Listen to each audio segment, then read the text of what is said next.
Thanksgiving Paradox.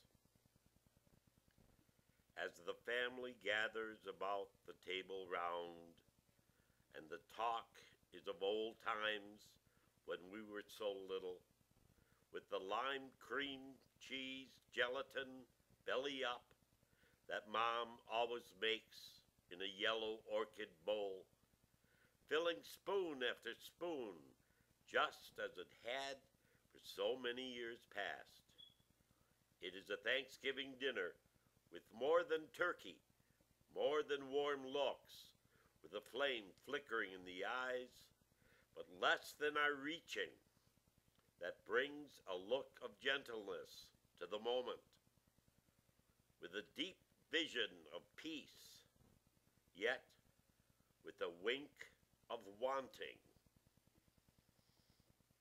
Although there is enough time to do anything and everything, yet live still, without a mind to carry through the day, but with heart enough to be burdened, as the thorns of wild thickets, gray with frost, scrape and scratch the sides of our minds, red, raw, and festering.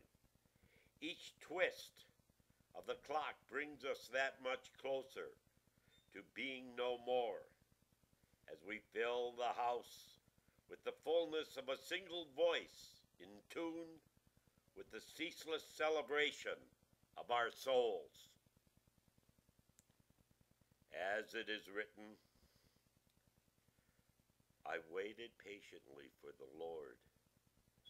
He turned to me and heard my cry.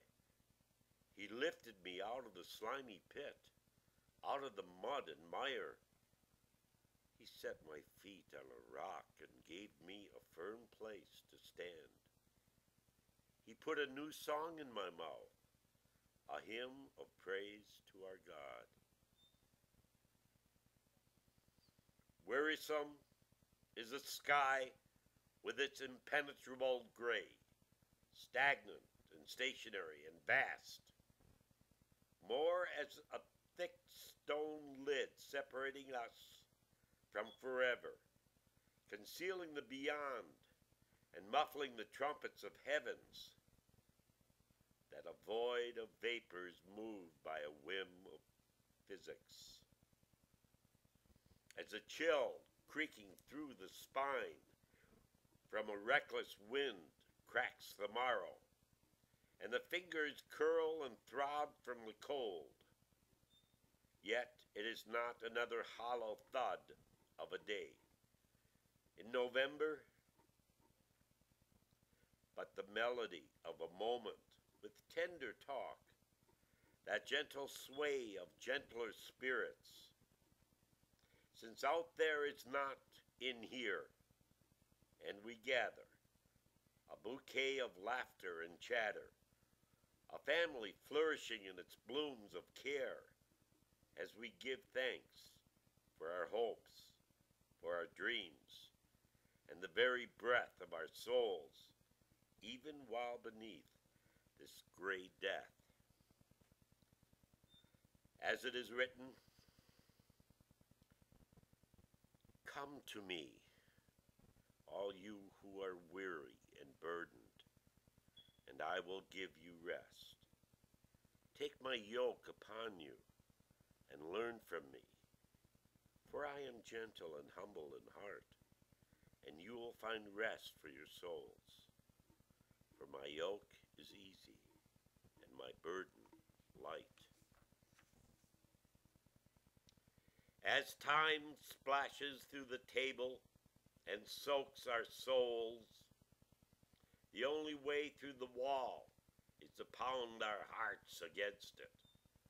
As his light bathes these bodies through a glistening of smiles, with a twinkle shimmering boldly in the eyes, that feel of a family bursting through the barriers of being, as the emptiness of our existence is filled by God's love.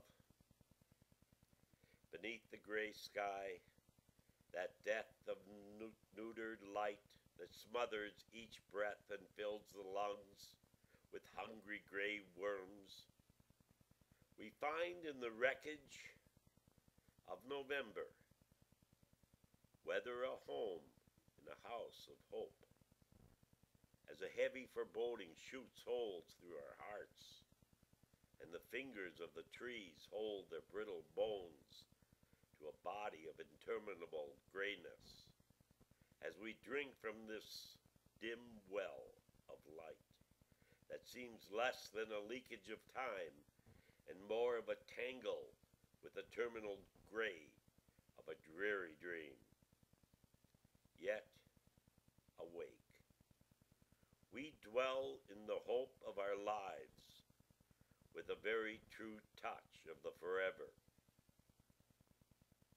Although the shadows, shapes, and shades of time, ponderous and powerful, move from the face of the clock to wear upon our souls thinner and thinner, we chime victorious with our hands reaching between us as we grasp our own inalienable everlasting with thanksgiving. For it is written, I will extol the Lord at all times.